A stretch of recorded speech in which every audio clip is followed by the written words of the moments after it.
देखिए, मैं क्षेत्र के बहुत ही लोकप्रिय निगम पार्षद श्री चंदन कुमार चौधरी जी को बहुत बहुत बधाई देना चाहता हूं कि उन्होंने एक सार्वजनिक शौचालय की व्यवस्था की है, जिसके ऊपर लगभग 35 लाख रुपया खर्च आया है।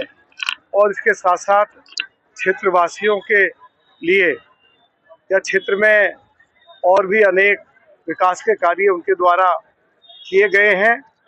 और आज इस क्षेत्र में जो एक बहुत ही प्राचीन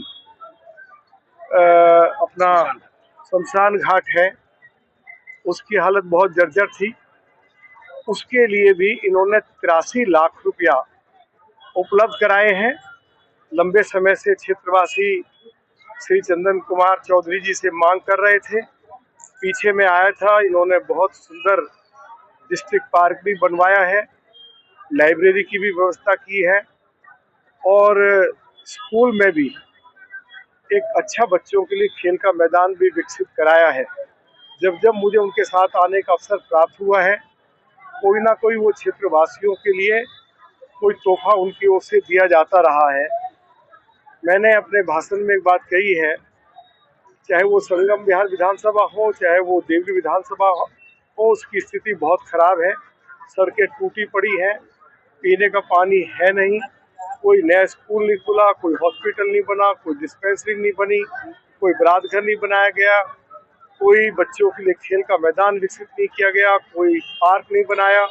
पिछले 10 सालों से लगातार इस क्षेत्र में आम आदमी पार्टी के विधायक रहे हैं। लोगों के मन में बहुत गुस्सा है कि दिल्ली दुनिया की बहुत ज़्यादा प्रदूषित राजधानी हो गई है। ये बात तो कही जाती है कि महिलाओं के लिए मुफ्त डीटीसी की बसों की व्यवस्था कर दी गई है, लेकिन सड़कों पर डीटीसी की बस दिखाई नहीं देती। मैं प्रधानमंत्री श्री नरेंद्र मोदी जी के प्रति आभार व्यक्त करना चाहता हूँ कि उन्होंने दिल्ली वासियों के लिए 1600 इलेक्ट्रिक बसें मुफ्त उपलब्ध कराई हैं।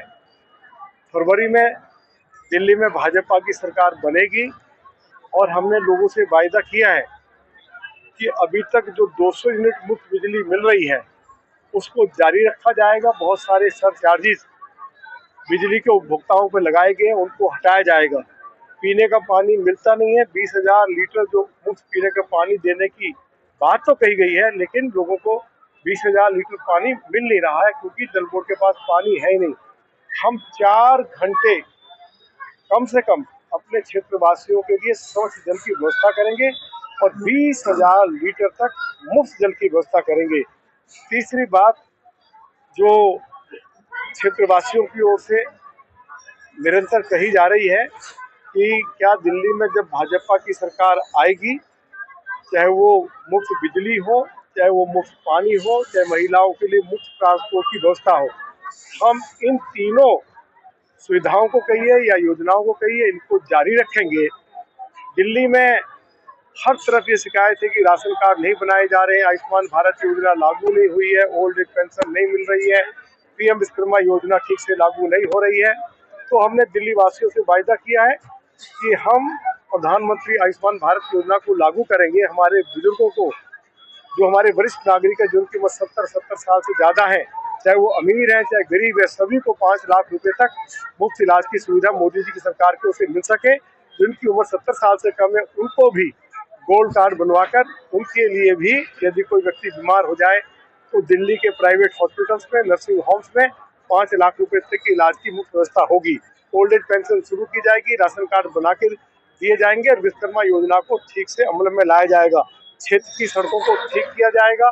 सीवर लाइन या तो डली नहीं है, डली है तो चालू नहीं हुई, सीवर लाइन व्यवस्था को पूरी तरह से ठीक किया जाएगा। और केंद्र सरकार की मदद से भारत के प्रधानमंत्री श्री नरेंद्र मोदी जी के नेतृत्व में, उनके मार्गदर्शन में, और श्री नीतीश कुमार, श्री हमारे गडकरी जी जो भारत सरकार के सड़क परिवहन राजमार्ग मंत्री हैं, उनके साथ श्री चंदन कुमार चौधरी जी ने, हम सभी ने भेंट की थी कि संगम विहार के बाहर पीछे से एक 6 लेन का हाईवे निकाल दिया जाए, जिससे संगम विहार की ट्रैफिक की समस्या का हमेशा के लिए समाधान हो जाए। उसका सर्वे का काम शुरू हो गया है। जो 6 लेन का हाईवे निकलेगा, किसी का मकान नहीं तोड़ा जाएगा, फॉरेस्ट की लैंड से वो 6 लेन का हाईवे बनाया जाएगा और फॉरेस्ट से अनुमति मांग ली गई है। तो जो कुछ हम संगम विहार देवली विधानसभा के विकास डेवलपमेंट के लिए कर सकेंगे वो शुरू करेंगे। और आने वाले समय में दिल्ली के honourable lieutenant governor Shri Vinay Kumar Saxena ji ने इच्छा व्यक्त की है कि वो एक बार फिर संगम विहार की स्थिति क्या है उसको देखना चाहते हैं।